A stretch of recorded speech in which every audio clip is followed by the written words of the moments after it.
प्यारे कीमियादानों, 10th class के नए टॉपिक के साथ, नए लेक्चर के साथ और क्लियर कॉन्सेप्ट के साथ अल्केमिस्ट ऑनलाइन के प्लेटफॉर्म पे आप लोगों का वेलकम है। तो आज हम जो टॉपिक पढ़ेंगे वो केसी की इम्पोर्टेंस के बारे में पढ़ेंगे। इसमें लास्ट लेक्चर में हम डिस्कस कर चुके हैं। काइंडली ये मेरा जो लास्ट लेक्चर है इसको रिव्यू कर लें। इसमें जो केसी की इम्पोर्टेंस है उसका पहला पॉइंट डिस्कस किया गया है कि किस तरह से इक्विलिब्रियम कांस्टेंट केसी हमें रिएक्शन की डायरेक्शन के बारे में बताता है। रिएक्शन फॉरवर्ड कब होगा और रिवर्स कब होगा और रिएक्शन इक्विलिब्रियम अटेन कब करेगा। आज हमने इसका नेक्स्ट पॉइंट पढ़ना है जिसमें हम पढ़ेंगे predicting extent of A reaction, कि हमें इक्विलिब्रियम कांस्टेंट ये भी बताता है कि रिएक्शन का एक्सटेंट किस एक्सटेंट तक, किस हद तक जो है हमारा रिएक्शन जाएगा इक्विलिब्रियम हासिल करने के लिए। इक्विलिब्रियम की हालत में आने के लिए हमारा रिएक्शन किस हद तक जाएगा, कितना चलेगा, कितना प्रोसेस होगा, ये चीज़, ये हद हमें इक्विलिब्रियम कांस्टेंट आता है।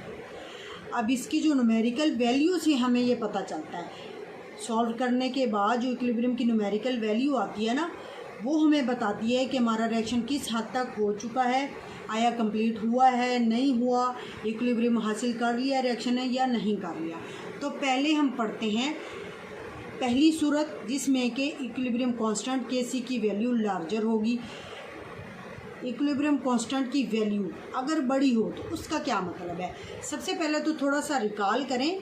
इक्विलिब्रियम कांस्टेंट के एक्सप्रेशन लिखते वक्त ऊपर जो हम लिखते हैं वो कंसंट्रेशंस होती हैं प्रोडक्ट की, और नीचे डिनोमिनेटर में हम लिखते हैं कंसंट्रेशंस रिएक्टेंट्स की। तो यहाँ से हमें ये पता चलता है कि इक्विलिब्रियम कांस्टेंट जो है यह डायरेक्टली प्रोपोर्शनल होता है प्रोडक्ट के, जो चीज़ बटे में आ रही होती है उसके इन्वर्सली प्रोपोर्शनल है। मतलब कि अगर इक्विलिब्रियम कांस्टेंट की वैल्यू ज़्यादा होगी, इसका मतलब है कि रिएक्शन मिक्सचर के अंदर प्रोडक्ट की जो कंसंट्रेशन है वो ज़्यादा होगी और रिएक्टेंट की कंसंट्रेशन कम होगी। इस बात को जहन में रखें। तो अब हम आते हैं अपने टॉपिक की तरफ। लार्जर केसी वैल्यू हमें क्या बताएगी? इक्विलिब्रियम कांस्टेंट की बड़ी वैल्यू, ज़्यादा वैल्यू में ये बताएगी कि इक्विलिब्रियम पर जो रिएक्शन मिक्सचर है उसके अंदर प्रोडक्ट की कंसंट्रेशन ज़्यादा है और रिएक्टेंट की कंसंट्रेशन नेग्लिजिबल है।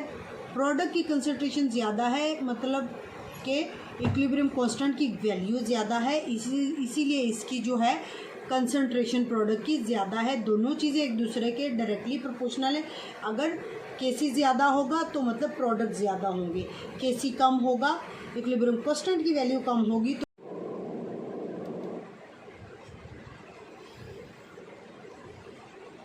तो लार्जर केसी वैल्यू ये बताती है हमें कि रिएक्शन मिक्सचर के अंदर प्रोडक्ट की कंसंट्रेशन ज़्यादा है बनिस्बत रिएक्टेंट के। आगे बढ़ते हैं। मतलब कि ये देखिए आपके पास एक रिएक्शन है, कार्बन मोनोऑक्साइड और ऑक्सीजन का रिवर्सिबल रिएक्शन है। इसमें कार्बन डाइऑक्साइड बन रही है। इसका इक्विलिब्रियम कांस्टेंट की वैल्यू अगर स्टडी करें ना तो इक्विलिब्रियम सिचुएशन में इक्विलिब्रियम कांस्टेंट की जो वैल्यू आती है 2.2 मल्टीप्लाई 10⁻²2, मतलब ये बहुत बड़ी वैल्यू है। इसका मतलब ये है कि इस रिएक्शन मिक्सचर के अंदर प्रोडक्ट्स की कंसंट्रेशन बहुत ज़्यादा है रिएक्टेंट्स की निस्बत। तो प्रोडक्ट की कंसंट्रेशन जब ज़्यादा हो जाती है तो हम ये मान लेते हैं कि रिएक्शन जो है वो कंप्लीशन की तरफ जा चुका है, कंप्लीट हो चुका है। और यहाँ पर अगर हम टेम्परेचर की बात करें तो जिस पर ये वैल्यू आती है ना वो टेम्परेचर 1000 केल्विन, बहुत ज़्यादा टेम्परेचर है ये। अब दूसरी सूरत ये हमारी क्या होगी जब इक्विलिब्रियम कांस्टेंट की वैल्यू स्मॉल होगी। इसको फिर जहन में रखें कि इक्विलिब्रियम कांस्टेंट की वैल्यू ज़्यादा होगी तो इसका मतलब है कि प्रोडक्ट जो है हमारी इनकी कंसंट्रेशन ज़्यादा होगी। जब हम बात करें कि इक्विलिब्रियम कांस्टेंट की वैल्यू स्मॉल है तो इस एक्सप्रेशन को जहन में रखते हुए हम ये कहेंगे कि इक्विलिब्रियम कांस्टेंट एक्सप्रेशन के इक्विलिब्रियम कांस्टेंट की वैल्यू कम होने की वजह से प्रोडक्ट्स की वैल्यू इक्विलिब्रियम स्टेज पर, प्रोडक्ट्स की वैल्यू रिएक्शन मिक्सचर के अंदर प्रोडक्ट्स की कंसंट्रेशन भी कम होगी। केसी की वैल्यू कम है मतलब प्रोडक्ट की कंसंट्रेशन की वैल्यू भी कम होगी और रिएक्टेंट की इस सूरत में रिएक्टेंट्स की कंसंट्रेशंस जो होती हैं वो ज़्यादा हो जाती हैं, क्योंकि इसका और इक्विलिब्रियम कांस्टेंट की वैल्यू का जो ताल्लुक है वो इन्वर्स है। अगर एक चीज़ ज़्यादा होती है तो दूसरी कम होती है।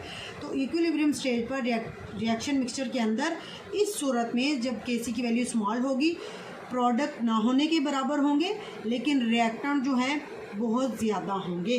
तो यहाँ पर हम ये कहेंगे कि अभी तो हमारा रिएक्शन स्टार्ट ही हुआ है जी, अभी रिएक्शन कंप्लीट हो बहुत दूर की बात है, बल्कि कहने कि नामुमकिन सी बात है कि ये रिएक्शन कंप्लीट हो, क्योंकि रिएक्शन स्टार्ट हुआ है और रिएक्शन मिक्सचर ने इक्विलिब्रियम स्टेट हासिल कर ली है। तभी तो हमारे पास Kc की वैल्यू आई ना। Kc की वैल्यू आई तो हमने बताया कि स्मॉल है, स्मॉल आई तो हमने बताया कि हमारे पास रिएक्टेंट ज़्यादा है जी, प्रोडक्ट कम है। तो इस तरह का रिएक्शन कभी भी कंप्लीट नहीं होता।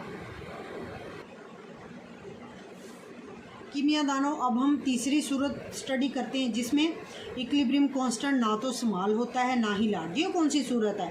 ये वो सूरत है जब रिएक्टेंट्स और प्रोडक्ट की कंसंट्रेशन इक्विलिब्रियम पोजीशन पर कंपेरेबल हो जाती हैं, यूँ कह लें कि तकरीबन बराबर हो जाती हैं। तो उस सूरत में इक्विलिब्रियम कांस्टेंट की जो वैल्यू आएगी वो ना बड़ी होगी ना छोटी। ये 0.0211 ये ना बहुत बड़ी वैल्यू है ना बहुत छोटी वैल्यू है, एज़ कम्पेयर टू जो हमने पीछे दो सूरतें पढ़ी हैं उनकी निस्बत ये दरमियानी वैल्यू है। तो इस सूरत में जो फॉरवर्ड रिएक्शन का रेट और रिवर्स रिएक्शन के रेट एक दूसरे के तकरीबन बराबर होते हैं और हम कहते हैं कि वो एक दूसरे के कंपेरेबल है। थैंक यू सो मच मेरा लेक्चर सुनने के लिए, इसको समझने के लिए।